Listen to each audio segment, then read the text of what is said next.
యొక్క మాటలను మనం కొద్ది నిమిషాలు ధ్యానం చేసుకుందాం. మరి మనము గత ఆదివారం పునరుద్ధాన దినము మొదట ఆదివారం ఏ వాక్యాన్ని మనం చదువుకున్నామో ధ్యానం చేసుకున్నామో ఎవరికన్నా గుర్తుందా?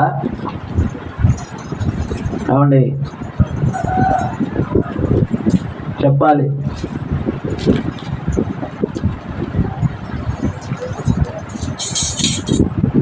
ఏంటో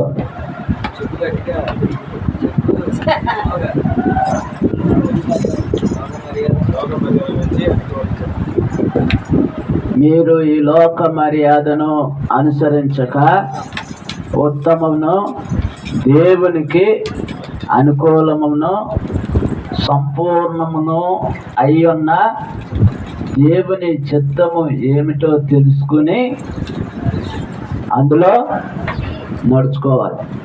దేవుని స్తోత్రం, హల్లెలూయా. సరే, మనకి దేవుని యొక్క కృపను బట్టి దేవుడు ఈ ఆదివారం కూడా ప్రభు సన్నిధిలో ఆయన్ను ధ్యానం చేసే భాగ్యాన్ని దేవుడు మనకు దయచేసినందుకు దేవునికి మహిమ. హల్లెలూయా, హల్లెలూయా, హల్లెలూయా. మరి గత ఆఖరి వారం, పోయిన నెల జూలై నెల ఆఖరి వారంలో యోసేపును గూర్చి ధ్యానం చేశాం. యోసేపు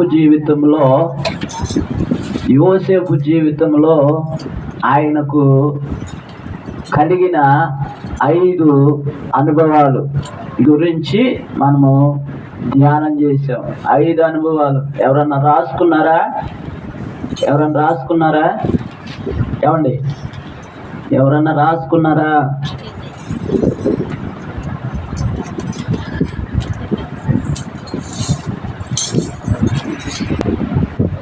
పతాక అయిపోయిన దాని గురించి అడుగుతాడు. ఏంటండి ఇంకా అసలు పద్ధతేనా? ఏదో వచ్చినాయి 4 మాటలు చెప్పుకొని ఇచ్చిన 2 రూపాయలు తీసుకుని అవతాలకు పోవాలి, కానీ పతాక పోయినారు అని చెప్పుకుందాం అంటాడు. ఏం చెప్పారు చెప్పండి అంటాడు. ముందు వెనక్కి ముందుకి ఎత్తి ఏం గుర్తుంటుంది? గుర్తుంటుందా? ఎందుకు ఉండదు? గుర్తు పెట్టుకోవాలి దేవుని వాక్యాన్ని. దేవుని స్తోత్రం, హల్లెలూయా. రాసుకుంటానన్న వాళ్ళు చేతులు ఎత్తండి, చెప్తామండి. రాసుకుంటాను.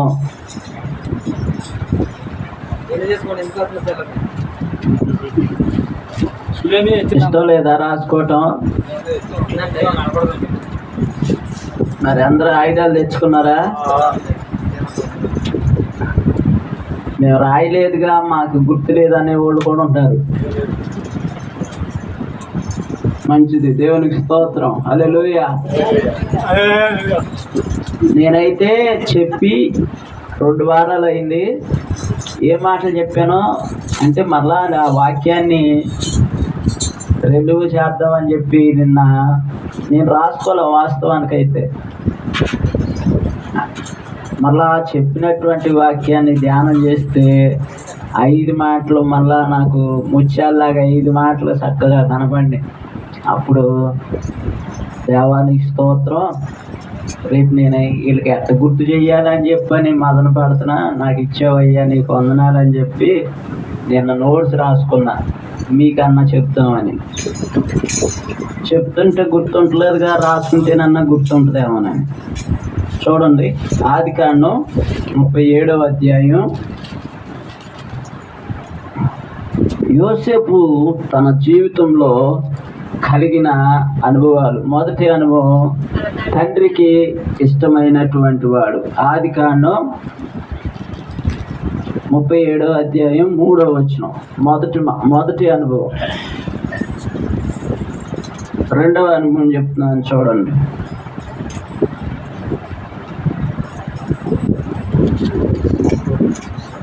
కలలు కని వాటి కలల అర్థాన్ని కూడా చెప్పేవాడు.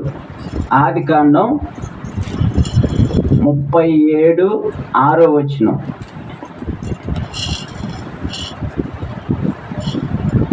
మూడవ అనుభవం, తన అన్నలకి నచ్చనటువంటి వాడు. ఆదికాండం 37:11. నాలుగవ అనుభవం, గుంటలో పారవేయబడిన వాడు. ఆదికాండం 37:22. ఐదవ అనుభవం, ఆఖరి అనుభవం, దాసీగా అమ్మబడినవాడు. అమ్మబడినవాడు అని చెప్పాను నేను. దాసీగా అమ్మబడినవాడు. ఇప్పుడు చెప్పండి అండి,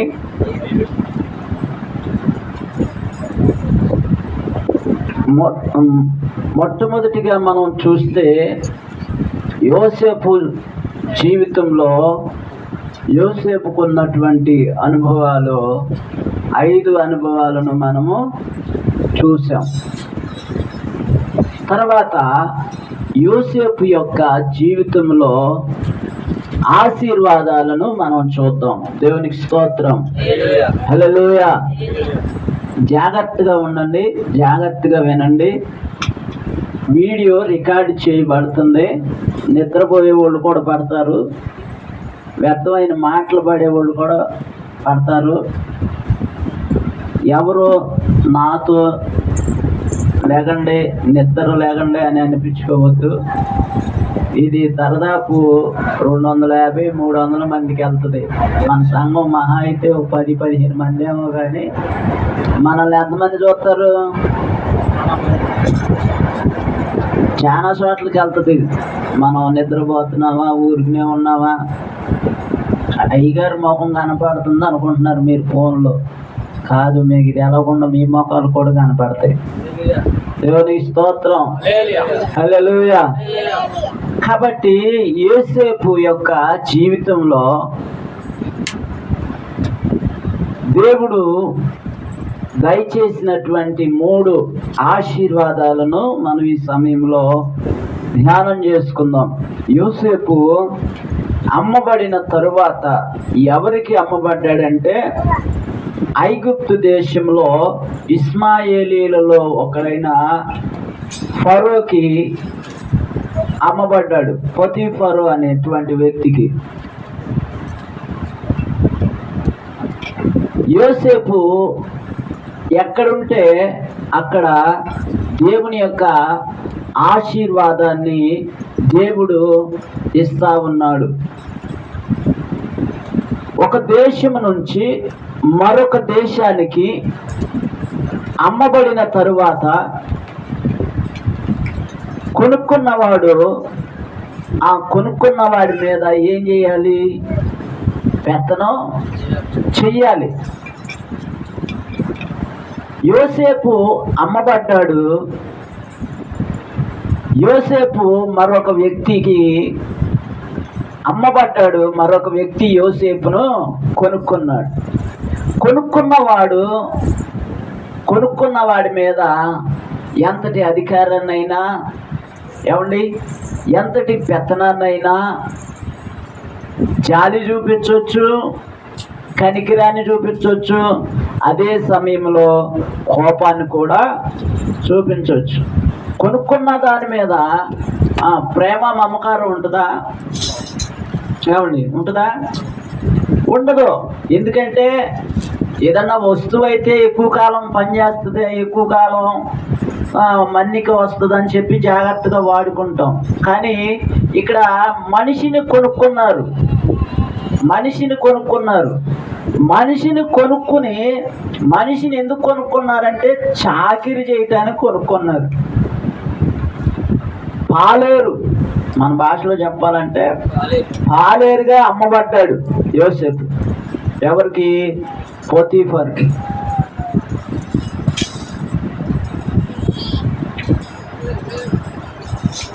ఆదికాండం 39వ అధ్యాయంలో మనము యోసేపును గూర్చి కొన్ని మాటలు ధ్యానం చేసుకుంటే అక్కడ 2వ వచనం 3వ వచనాన్ని మనం చదివితే, యెహోవా యోసేపునకు తోడయుండెను గనుక అతడు వర్ధిల్లుచు తన యజమానుడకు ఆ ఐగుప్తుని ఇంట ఉండెను.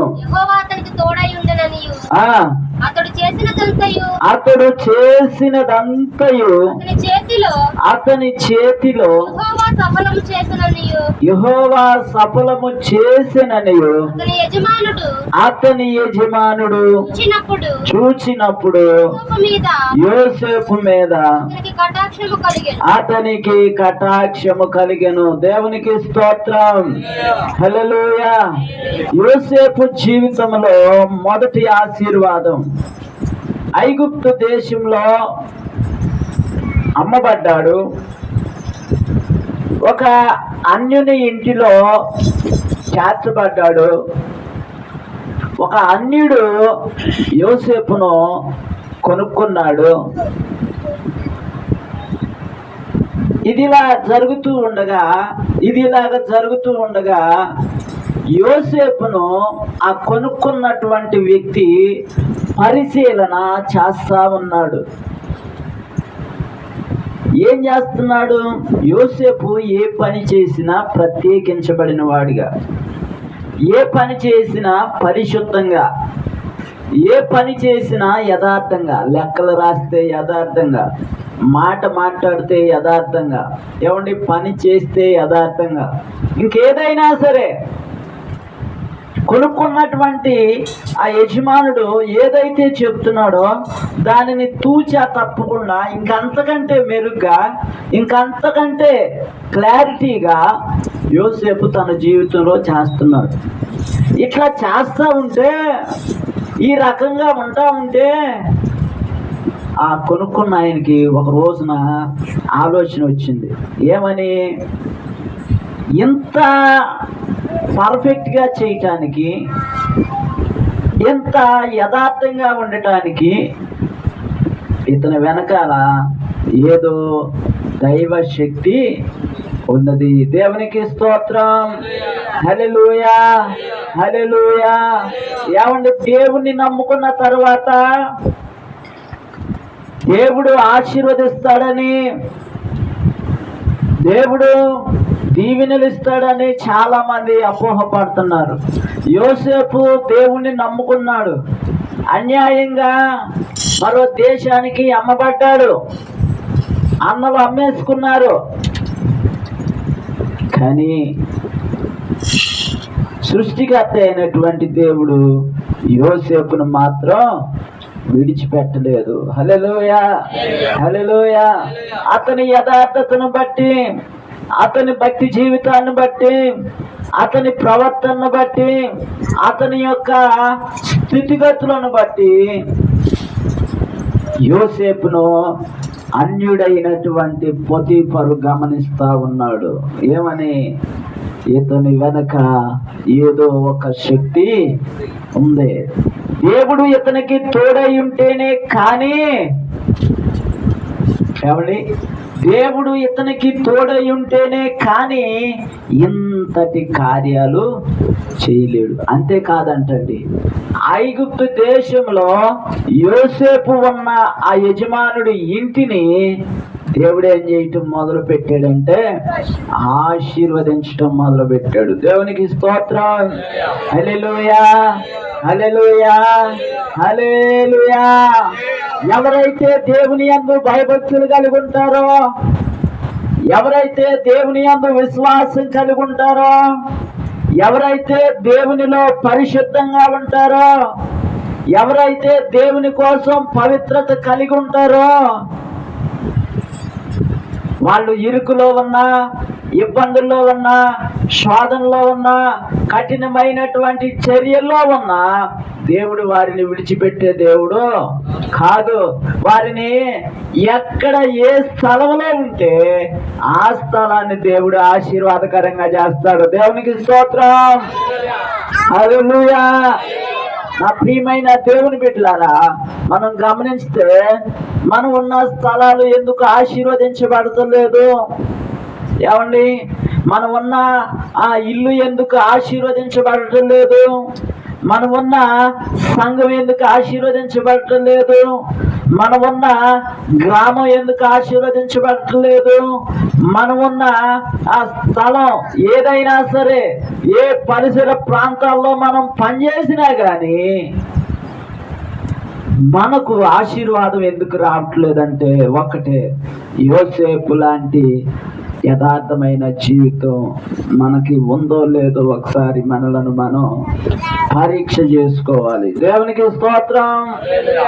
ఇది ఎలాగా ఉంటే యోసేపు యొక్క మంచితనాన్ని మెచ్చుకుని, యోసేపు యొక్క ప్రవర్తన మెచ్చుకుని, యోసేపు యొక్క వ్యక్తిత్వాన్ని మెచ్చుకుని ఆ యజమానుడు ఏం చేశాడంటే, అరే బాబు, ఇక నేను తిరగలేకపోతున్నాను, ఇక నేను చేయలేకపోతున్నాను, పొలం పనులు కానీ, ఇంటి పనులు కానీ, ఫ్యాక్టరీ పనులు కానీ అసలు నాకు సంబంధం లేదు, మొత్తం నువ్వే చూసుకో అని చెప్పి మొత్తం యోసేపు చేతికి అప్పచెప్పారు. ఇంట్లో అటు ఇటు తిరుగుతున్నాడు. ఇదిగో ఏ అలమారలో ఏ సీసా దాగుందో యోసేపుకు తెలుసు, ఏ పచ్చడి డబ్బా ఉందో, ఏ నూనె డబ్బా ఉందో, ఎక్కడ ఏముందో, ఏ ప్రదేశంలో ఏ వస్తువు ఉందో, ఏ ఇంటికాడ ఏ పనిముట్టి ఏ పక్కన పెట్టి ఉందో అంతా కూడా యోసేపుకి తెలుసు. యోసేపు ఇక యజమానుడి దృష్టిలో ఎలాగైపోయాడంటే తల్లో నాలుకెళ్ళి అయిపోయాడు. దేవునికి స్తోత్రం. హల్లెలూయా. ఇట్లా ఉన్న సమయంలో యోసేపు అంట బహు సౌందర్యవంతుడు అంట. ఎవరు? యోసేపు ఎవరు? సౌందర్యవంతుడు అంటే మన భాషలో చెప్పాలంటే అందగాడు, చక్కనోడు, పాలమొహం, ఎర్రగుంటాడు, దొండపొండేళ్ళు ఉంటాడు అని మనం చెప్తాంగా. నేను చెప్పట్లేదులే. పెడుసూపులకి వెళ్ళి వస్తే అని చెప్తారు, పిల్ల బాగానే ఉందండి, కోలమొహం ఎర్రగా ఉంది, నక్కులు జడ, నక్కులు తల, కొద్ది బారుగా ఉంటుంది, కొద్దిగా. ఇక ఆ వర్ణనాలన్నీ మనము చెప్పలేము. మరి యోసేపును దేవుడు చేతి పనిలోనే కానీ తన పర్సనాలిటీలో కూడా దేవుడు ఏం చేసాడంటే అందగాడిగా దేవుడు యోసేపుని సృష్టించాడు. దేవునికి స్తోత్రం. ఇంట్లో మాలివైపోయాడు, యజమానుడి దృష్టిలో గనుడైపోయాడు. ఇది ఇక ఇలాగ జరుగుతూ ఉండగా ఒకరోజు మాయదారి మనసు వచ్చింది యోసేపు పోతీఫరు భార్యకి. ఏమని? ఇంత అందగానే నీవు మిస్ అయిపోతున్నావు, ఇతడితో నువ్వేం చేయాలి? పాపము చెయ్యాలి. యజమానుడి భార్య యోసేపు మీద కన్ను వేసింది అని చెప్పి పరిశుద్ధ గ్రంథంలో రాయబడి ఉంది. ఏంటంట? కన్ను. కన్ను ఎటువంటి మనం వేసుకునే కన్ను కాదు, ఆయన మీద దృష్టి నిలిపింది.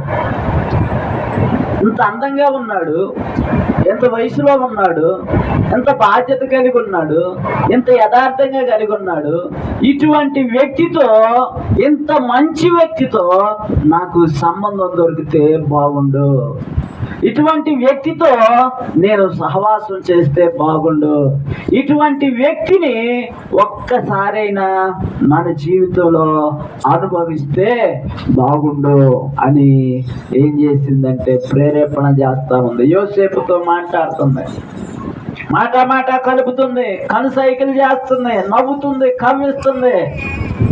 మనోడికి అర్థమైపోయింది. ఒకరోజు యోసేపు ఇంట్లో ఒక్కడే ఉన్నాడు. అతడు ఇంట్లో ఎవరు లేరు, మనిద్దరమే ఉన్నాం, పాపం చేద్దాం రా అని ప్రేరేపిస్తుంటే అదే అధ్యాయంలో 7వ వచనంలో ఆ మాట ఉంటుంది. అయితే అతడు ఒప్పక నా యజమానుడు తనకు కలిగినదంతా అంతయు చేతికి అప్పగించెను కదా, తన చేతికి అప్పగించెను కదా, నా వశమున నా వశమున తన ఇంటిలో ఏమి ఉన్నదో అతడు ఎరుగడు. ఈ ఇంటిలో నాకంటే పైవాడు ఎవడును నాకంటే పైవాడు ఎవడో లేడు. అతని భార్యవైనందున నీవు అతని భార్యవైనందున నిన్ను తప్ప దేవునికి స్తోత్రం. హల్లెలూయా. ఈ రోజుల్లో ఎట్లుండి అండి, ఇసంటికి రమ్మంటే అవకాశం ఇస్తే ఇల్లంతా చక్క పెట్టేవాళ్ళు. ఎన్ని ఇళ్ళు మార్చేసేవాళ్ళు, ఎంత జారేసేవాళ్ళు, ఎంత సంపాదించుకునేవాళ్ళు, ఎన్ని కూడబెట్టుకునేవాళ్ళు. యోసేపుకి ఆ బుద్ధి లేదు. నాకంటే పైవాడు ఇంకొకడు లేడు, ఇల్లు మొత్తం నాదే. కానీ ఒక షరతు, నా యజమానుడు ఏం చేశాడో తప్ప, నా యజమానుడు ఏం చేశాడో తెలుసా? నిన్ను తప్ప మరి దేనిని నాకు అప్పగించక ఉండలేదు. దేవునికి స్తోత్రం. హల్లెలూయా. ఏమండి, ఈ మాట ఒకసారి గమనించండి. అవకాశం వచ్చిందండి, కావాలని వచ్చిందండి. ఈయనేమి కష్టపడింది కాదు, ఈయనేమి ఆమె మీద ఇష్టపడింది కాదు. కావాలని ప్రేరేపించబడి, ఎవరు ఇంట్లో లేని సమయంలో ఒక యజమానుడి భార్య, ఓనర్ గారి భార్య, ఇట్లాంటి అవకాశం కనుక మనకు వస్తే ముందు మధ్యలో వాడిని లేపేద్దాం. పట్టు, ఇదే రాజ్యం, నాదే రాజ్యం. కానీ యోసేపు ఏమంటున్నాడో తెలుసా? పాపము కళ్ళ ముందుకు వచ్చినా గాని, పాపము చేతి దగ్గరకు వచ్చినా గాని, పాపము అందిపుచ్చుకున్నంత నోటు దగ్గరకు వచ్చినా గాని ఏం చేస్తున్నాడంట? అతడు ఒప్పక. దేవునికి స్తోత్రం. హల్లెలూయా. యోసేపు తన ప్రవర్తన విషయంలో పరిశుద్ధత కలిగినటువంటి వాడు. మనం ఆలోచన చేస్తే ఈ అవకాశం మరి మన కళ్ళ ముందుకు వస్తే మనం ఏం చేస్తాం చెప్పండి? మనం అనుకుంటాం, ఆ పాపం మనం ఎందుకు చేస్తాం? పాపం కాదు అది. యోసేపుకి శోధన ఎదురయ్యింది. శోధనలో పడిపోవటానికి అవకాశం వచ్చింది. ఎవరిని? జైపాల్ గారు అనుకుంటా చెప్తాడు. జైపాల్ గారైనా ఏసన్న గారు చెప్తాడు. బాగున్నావంటే బాగున్నావు అనాలంట, వందనాలంటే వందనాలు అని అంట మెలికి తిరుగుకుంటా, ఏ ఊరు మీది, ఎక్కడి నుంచి వచ్చావు అని ఆయన పని తిరుగుతాడు. అది అసలు అది సైతానా. అది ఎక్కడి నుంచి వస్తే నీకెందుకు? ఆడి ఫోన్ నెంబర్ నీకెందుకు? నీ ఫోన్ నెంబర్ ఆడికి ఎందుకు? ఇప్పుడు ఇచ్చిపిచ్చుకున్నాయంటే తెలుసా? నెంబర్ చెప్పండి ఒకసారి. ఏంటి, ఈ నెంబర్తోనే వచ్చి పడింది మాయదారి శర్రాన, నెంబర్లతోనే వచ్చి పడింది. యోసేపుకి అప్పుడు నెంబర్తో కూడా పని లేదు. ఇల్లు మొత్తం ఆయిందే. ఏది ఉందో ఏది లేదో లేదేక యజమానుడికి ఆరా లేదు. కానీ సర్వశక్తుడైన దేవుని ఎదుట లెక్క చెప్పాలి అనే ఒక భయం మాత్రం తన హృదయంలో ఉండిపోయింది. దేవుని యందు భయభక్తులు కలిగిన వాడు యోసేపు. యోసేపు అంటున్నాడు, నిన్ను తప్ప మరి దేనిని కూడా నాకు అప్పగించకుండా ఉండలేదు. నా యజమాని దృష్టికి పాపం చేస్తే నేనేమైపోతాను అనుకున్నాడు. అతడు ఒప్పుకోకుండా పారిపోతున్న సమయంలో అతని పై వస్త్రాన్ని లాక్కుని అడ్డు పెట్టుకుంది. పై వస్త్రం అంటే ఏంటి? కండవ అనుకోండి కాసేపు. మరి కండవ యోసేపు వెళ్ళిపోయాడు. ఆమె ఏం చేసిందో తెలుసా? సాయంత్రం అయింది, పని వాళ్ళు అందరూ వచ్చారు, యజమానుడు వచ్చాడు, భర్త వచ్చాడు. భర్తతో చెప్తుంది, ఎంతో నమ్మకస్తుడని చెప్పావుగా, యథార్థవంతుడని చెప్పావుగా, భక్తిపరుడు అని చెప్పావుగా, నువ్వు ఐగుప్తు నుంచి కొనుక్కొచ్చుకున్నవాడు ఎట్లాంటివాడో తెలుసా? నువ్వు ఇంట్లో లేని సమయంలో నన్ను బలవంతం చేశాడయ్యా.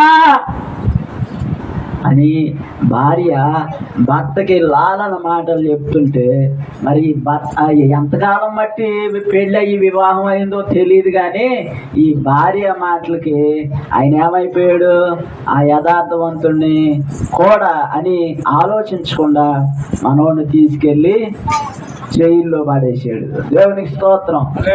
ఎవరిని? యోసేపుని ఎక్కడ పడేశాడు? జైల్లో పడేశాడు. ఎందుకు చేశావు, అసలు ఏం జరిగింది, ఏంటిది అని విచారణ లేదు. చెప్పింది భార్య ఒకే ఒక మాట, ఇదిగో ఆ హెబ్రీయుడు నన్ను ఏం చేశాడంటే ఎగతాళి చేశాడు. జైల్లో పడేసినందుకు యోసేపు బాధపడలా.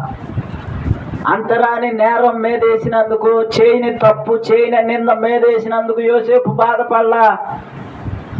యోసేపు యథార్థత, యోసేపు భక్తి జీవితం, యోసేపు యొక్క పరిశుద్ధత మరలా ఎవరికి కనపడిందంటే జైలు అధికారికి కూడా కనపడింది. దేవునికి స్తోత్రం.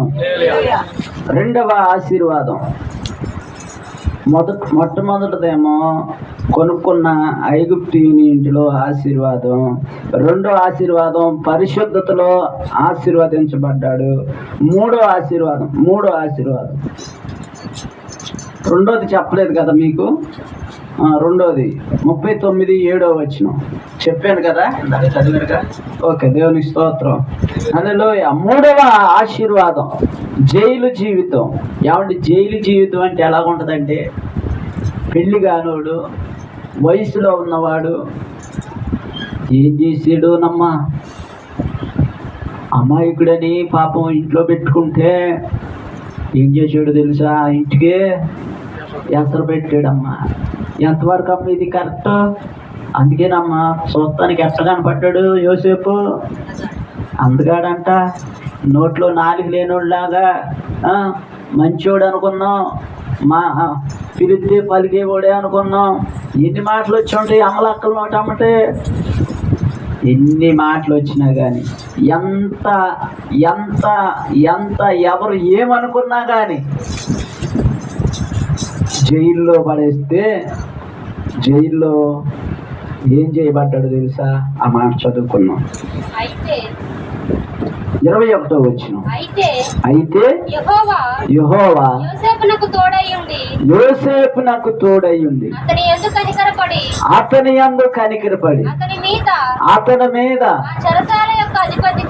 ఆ చెరసాల యొక్క అధిపతికి కటాక్షము కలుగునట్లు చేసెను. దేవునికి స్తోత్రం. హల్లెలూయా, హల్లెలూయా. మనం తెలవగడుగుతున్నా యోసేపు మీద ఏం కేసు పెట్టుంటారు? ఇలా ఆడవాళ్ళు వెళ్ళి మగవాళ్ళ మీద కేసు పెడుతున్నారుగా, ఏమని పెట్టుంటారంటావు? మా అత్తమ్మ గారు సేమ్ డిస్కషన్ చేసుకున్నాం.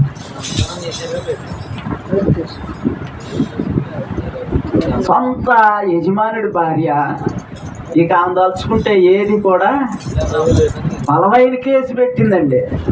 మన మాటలో చెప్పాలంటే రేప్ కేసు అనుకుందాం. ఇక ఈ కేసుకి తిరగలేదు. ఒకవేళ బెయిల్ మీద బయటకు వచ్చినా కేసు మాత్రం ఇప్పట్లో కొట్టేసేది లేదు. వీడి జీవితకాలం అంతా జైల్లోనే పడి ఉండాలి, చెప్పుకూడే తినాలి. ఇక అట్టని ఆ నింద పోదు, పెళ్ళవవు, పెటాకులవు, ఏమవు. ఇక మన కళ్ళ ముందు చూసే పరిస్థితిని బట్టి అయితే. కానీ యెహోవా యోసేపుకు తోడయుండి అతని యందు కనికరపడి అతని మీద చెరసాల అధికారికి ఏం కలిగిందంట? కటాక్షం కలిగిందంట. దేవునికి స్తోత్రం. ఎవరికి చెరసాల అధికారి అంటే ఇక ఆయన ఎంత అంటే అంతే. అంటే యోసేపు పాపము చేశాడో లేదో నోటితో చెప్పకుండానే యోసేపు యొక్క వణికిడి, యోసేపు యొక్క విధానం, యోసేపు యొక్క ఆ తీరును చూసే ఏమొచ్చింది? చెరసాల అధికారికి ఒక ఆలోచన వచ్చింది, జాలేసిందంట, కటాక్షించాడ. యోసేపు ఎన్ని విధాలుగా ఆశీర్వదించబడ్డా? ఎన్ని విధాలుగా? ఎప్పుడు ఇది అసలు మన దృష్టిలో ఇది ఆశీర్వాదం అనుకుంటాం మనం. అమ్మేసినోడి ఇంట్లో ఇల్లు మొత్తం మనకు అప్పచెప్పడం ఆశీర్వాదమా? కాదా? అవునా? కొనుక్కున్నవాడు అండి, బానిసగా కొనుక్కున్నవాడు ఇల్లు ఎందుకు అప్పచెప్తాడు? అప్పచెప్పడు కదా. కానీ యోసేపు యథార్థతను బట్టి, యోసేపు భక్తి జీవితాన్ని బట్టి, యోసేపు దేవుణ్ణి కలిగి ఉన్న విధానాన్ని బట్టి మనం గమనిస్తే, యోసేపు ఎక్కడో దూరదేశంలో ఉన్నా కానీ ఆ కొనబడినటువంటి యజమానుడి ఇంటి మీద అధికారిగా ఉంచబడ్డాడు. దేవునికి స్తోత్రం. హల్లెలూయా. యోసేపు యథార్థతలో పరిశుద్ధుడిగా ఉన్నాడు కాబట్టి, ఇదిగో ఈ ఈయన యథార్థత ఎక్కడ పనిచేసిందంటే జైల్లో పనిచేసి. ఏమండి? పరిశుద్ధంగా ఉంటే, నీతిమంతులుగా ఉంటే, దేవుని యందు భయభక్తులు కలిగిన వారిగా ఉంటే, ఈ లోకంలో మనకి స్థితిగతులు ఉండకపోవచ్చు. ఏమండి? సంపాదన ఉండకపోవచ్చు, వెనకాల పేరు ప్రఖ్యాతులు ఉండకపోవచ్చు, మనకు 100 మంది సంఘం లేకపోవచ్చు, ఏమండి? మంచి మందిరం లేకపోవచ్చు, ఏమండి? మనకి ఏ వసతులు లేకోకుండా మనం ఉన్నా కానీ దేవుని యందు భయభక్తులు కలిగి ఉంటే, దేవుడు మనల్ని ఎక్కడ ఉంచాలో, ఎక్కడ హెచ్చించాలో, ఎక్కడ మనల్ని గౌరవించాలో, గణపరచాలో ఆయనకే తెలుసు. కానీ మరి ఎవరి వల్ల కాడ ఈ లోకంలో కాదు. కాబట్టి యోసేపు తన జీవితంలో 3 విధాల ఆశీర్వాదాలను దేవుడు కనికరి పడితే యోసేపుకి వచ్చిన ఈ ఆశీర్వాదాలు. దేవునికి స్తోత్రం. దేవుణ్ణి నమ్ముకుంటం ద్వారా వచ్చిన ఆశీర్వాదాలు. సామాన్యమైన కేసు కాదండి ఇది. ఏ కేసు? ఎవరేమా? ఒక అధికారి, ఒక యజమానుడి భార్య. ఇంకా అది ఎంత గట్టిగా పెట్టి ఉంటారో దానికి తిరుగు లేదు. కానీ దేవుని కనికరం, దేవుని కటాక్షం, దేవుడు తోడయుండి యోసేపును జైలు అధికారి కటాక్షించేటట్టు చేశాడు. దేవునికి స్తోత్రం. హల్లెలూయా, హల్లెలూయా. ప్రియదేవుని బిడ్డ, యోసేపు లాగా మనం కూడా పరిశుద్ధతను విడిచిపెట్టకుండా, యోసేపులాగా యథార్థతను మనం విడిచిపెట్టకుండా, యోసేపులాగా పాపానికి బహుదూరంగా పారిపోయే వాళ్ళంగా ఉండాలి. దేవునికి స్తోత్రం. యోసేపు యథార్థవంతుడై ఉండి ఒక్క మాట కూడా మాట్లాడాల. యజమానుడు ఏ శిక్ష వేస్తే ఆ శిక్షను శిరసా వహించి అనుభవించడానికి ఇష్టపడ్డాడు. కానీ ఆ యోసేపును శిక్షించాలని, ఒక నిరపరాధిని శిక్షించాలని, ఒక నింద లేని వాడి మీద నింద వెయ్యాలని, ఒక పాపము లేని వాడి మీద పాపము వెయ్యాలని, ఇదిగో ఆ మనిషిని ఎగతాళి చేయాలని, హేళన చేయాలని, సమాజంలో చులకన చేయాలని పోతీఫరు భార్య కంకణం కట్టుకుని 1కి 2 అబద్ధాలు ఆడింది. కానీ యోసేపు నోరు మెదపని వాడిగా, యథార్థవంతుడిగా దేవుని దృష్టిలో కనపడ్డాడు. కాబట్టి అతని భక్తి అతన్ని ఏం చేసిందంటే ఆశీర్వాదానికి కారకుడిగా చేసింది. దేవునికి స్తోత్రం. ఈ ఉదయకాల సమయంలో దేవుని వాక్యం వింటున్న ప్రియ దేవుని బిడ్డలారా, మనం ఆశీర్వాదించబడాలి అంటే ఓకు ప్రార్థన చేయవసరంలా. మనం ఆశీర్వదించబడాలంటే ఏదేదో చేయాల్సిన అవసరం లేదు. యథార్థతను, పరిశుద్ధతను. పాపం నీ దగ్గరికి వచ్చినప్పుడు అవకాశాన్ని బట్టి దాన్ని ఏం చేస్తాం? మనం అయితే అవకాశం వచ్చిందండి, తప్పుకోలేని పరిస్థితి వచ్చింది, ఫోన్ చేశా, ఎక్కడున్నానని చెప్పాలి? వచ్చేసా, ఇదిగో ఇక్కడే ఉన్నాను అంటారు. ఎక్కడున్నా కానీ ఇది ఇక్కడే ఉన్నాను అంటారు. ఈ ఫోన్లో వచ్చినాక అంతా మాయే. రోజుకి ఎన్ని అబద్ధాలు ఆడుతున్నామో తెలియట్లే అసలు. ఈ ఎక్కడో ఉంటాడు, ఇది ఇక్కడే నీ వెనకాల నీ పక్కన సందులోనే ఉన్నానా?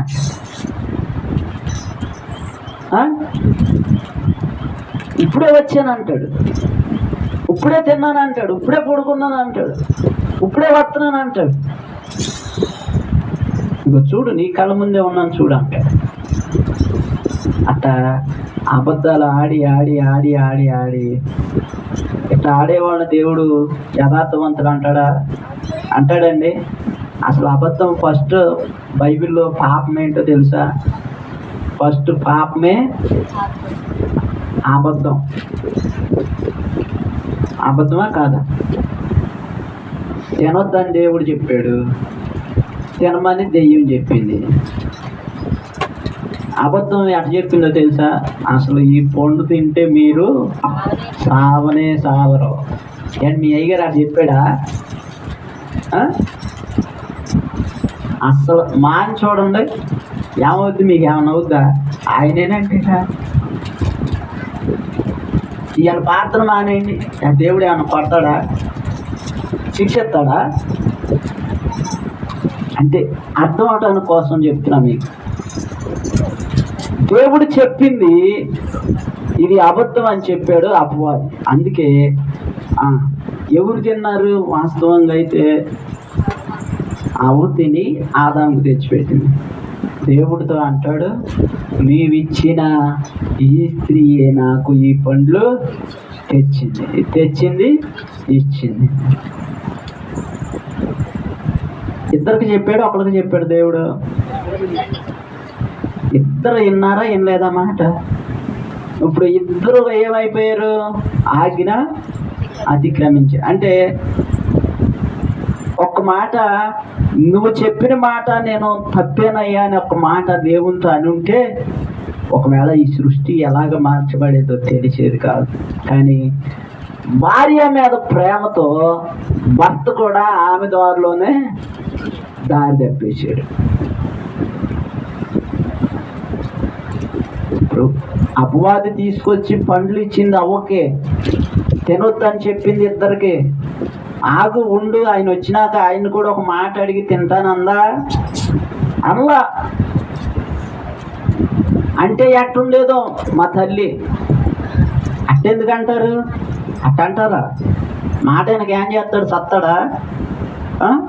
నేను చెప్తానుండు, నేను చెప్తానుండు, మా నాన్నతో నేను చెప్తానుండు అంటది సెలవు మీకు కొన్నిసార్లు అలా అమ్మ. నీకు నాన్నకి చెప్తే ఏముండదు? అమ్మ మాట నాన్న వెనక మానడు. కాబట్టి నేను చెప్తానుండు అంటారు కొంతమంది. ఏది? మోసం, దగ, కుట్ర. నువ్వు చెప్తే ఒక్క మాట చెప్తే అయిపోద్దండి. ఏమని? ఏదో చచ్చాడులే పోనీ అని అంటాడు. పాపాన్ని, తప్పునే. ఏమంటే అన్యాయంగా కొడతాం తప్పే, అక్రమంగా కొడతాం తప్పే, అబద్ధం ఆడటం తప్పే, మోసం చేయటం తప్పే, దొంగతనం చేయటం తప్పే, వ్యభిచారం చేయటం తప్పే, అబద్ధపు ఆలోచనలు, అబద్ధపు తలంపులు, అబద్ధపు సాక్ష్యాలు, అబద్ధపు మోసకరమైన జీవితాలు జీవించడం తప్పే. ఈ తప్పును ప్రోత్సహించే వాళ్ళు ఈ లోకంలో ఓకొల్లలుగా తలెత్తిపోతున్నారు. అక్రమాన్ని ప్రోత్సహించే వాళ్ళు ఎక్కువైపోతున్నారు. ఆ సచ్చాడే పోనీ, మనకి ఎందుకు అయ్యగారు? సచ్చాడే పోనీ, ఆడే చెప్పుకుంటే అన్న చిన్నపిల్లోడు కాదు, పెద్ద పిల్లోడు కాదు. వాక్యాన్ని బట్టి ఎగురైనా సరే హెచ్చరించక మానదు. ఈ దేవుని బిడ్డ, ఈ ఉదయకాల సమయంలో దేవుడు మనతో మాట్లాడుతున్నాడు. యోసేపు జీవితం, యోసేపుకు ఈ జీవితం గురించి ఆలోచిస్తే ఇది అసలు ఆశీర్వాదం అనిపించదు మనకైతే. నా ఆలోచనకైతే ఏమంటే ఒక పాలేరు జీవితం జీవిస్తూ ఒక యజమానుని దృష్టిలో గనుడిగా ఎంచబడ్డాడండి. అది ఆయనకి లాభం అనిపిస్తుంది మనకైతే. ఏమంటే పొద్దున్నెళ్ళి సాయంత్రం దాకా చాకిరి చేపించుకునేవాడు దృష్టిలో గనుడుగా ఎంచుకున్నాడండి యోసేపుని. ఎవరు ఎంచుకుంటారు? మనమైతే సాటిస్ఫాక్షన్ అవుతామా? మనమైతే తృప్తి చెందుతామా? మనమైతే ఏం చేస్తాం? మనకు తృప్తి ఎప్పుడు వస్తుందంటే మన రోజుకు కూలి 700 అంటే 3 ఏళ్ళు 21 ఇచ్చినా కానీ తృప్తి చెందాం మనం. ఎందుకని? యోసేపు సాటిస్ఫాక్షన్ అయ్యాడు, యోసేపు తృప్తి చెందాడు. దేనికో తెలుసా? దేవుడిచ్చిన ఆశీర్వాదానికి. దేవునికి స్తోత్రం. దేవుడిచ్చిన మాటకు కట్టుబడ్డాడు. దేవునిచ్చిన జీవితాన్ని కాపాడుకున్నాడు. దేవుడిచ్చిన యవ్వనాన్ని, యవ్వన బలాన్ని అపవిత్రం కాకుండా, అపవిత్రం పాలు అవ్వకుండా, పాపము తన కళ్ళ ఎదుటికి వచ్చినా గాని, పాపము తన చేతితో అందిపుచ్చుకున్నంత దగ్గరగా ఉన్నా గాని, ఇదిగో యోసేపు తన యజమానుడు భార్యతో మాట్లాడుతున్నాడు, నిన్ను తప్ప ఇలా భార్యకు ఒక విశిక్షణ, భర్తకు ఒక విశిక్షణ లేకుండా పోలేదు. ఒక భార్య ఒక భర్తతో జీవితాన్ని గడపటం చాలా కష్టతరం అయిపోతుంది. ఒక భర్త ఒక భార్యతో జీవితం గడపాలంటే కష్టతరం అయిపోతుంది. పవిత్రత లేదు, యథార్థత లేదు, యథార్థమైన జీవితం భార్య ముందు భర్తకు లేదు, భర్త ముందు భార్య కూడా లేదని చెప్తున్నాను ఈ మధ్యాహ్న సమయంలో. పాపం దగ్గరికి వచ్చినా గాని ఒప్పుకోక అతని మీద పడి ప్రేరేపణ చేసి ఎవరు పోగొట్టుకుంటారండి ఈ అవకాశం? అబ్బా, చాలా మంచి మాట. ఇది ఒక్కటి చాలు మనం యథార్థంగా నిలబడటానికి. ఇదొక్కటి చాలు దేవుని ఆశీర్వాదం మనం పొందుకోవటానికి. ఇవాళ యవనస్తులు చెడిపోతున్నారు, యవనస్తులు పాపంలో పడిపోతున్నారు, యవనస్తులు జీవితాన్ని పాడు చేసుకుంటున్నారు, యవనస్తులు జీవితాన్ని పతనావస్థకు నడిపించుకుంటున్నారు. ఎందుకో తెలుసా? ఇది వయసు తీరండి. ఇది ఈ వయసు ఇంతేనండి. కక్కుర్తి పడే వయసు అండి, తొందరపడే వయసు అండి. ఈ వయసులో కోరికలు అదుపులో ఉండవు. ఈ వయసులో కోరికలకి గుర్ర ఏంటంటే పక్కలను అంటారు. యోసేపు వయసు పక్క పచ్చి యవనస్తుడు. పాపము చేయటానికి బలం ఉన్నవాడు, శక్తి ఉన్నవాడు, అధికారం ఉన్నవాడు, అందగాడు. కానీ దేవుడు చూస్తున్నాడు అనే ఒక భయంతో వచ్చిన పాపాన్ని అసహించుకున్నాడు. దేవునికి స్తోత్రం. అలాంటి యథార్థత, యోసేపు లాంటి యథార్థత మనం ఈ రోజున కలిగి ఉండాలని ప్రభు పేరట మీ అందరికీ తెలియజేస్తూ నేను ఈ కొద్ది మాటలు ముగిస్తున్నాను. ప్రార్థన చేసుకుందాం. దయచేసి ఒక్క నిమిషం లేచి నిలబడి దేవుని సన్నిధిలో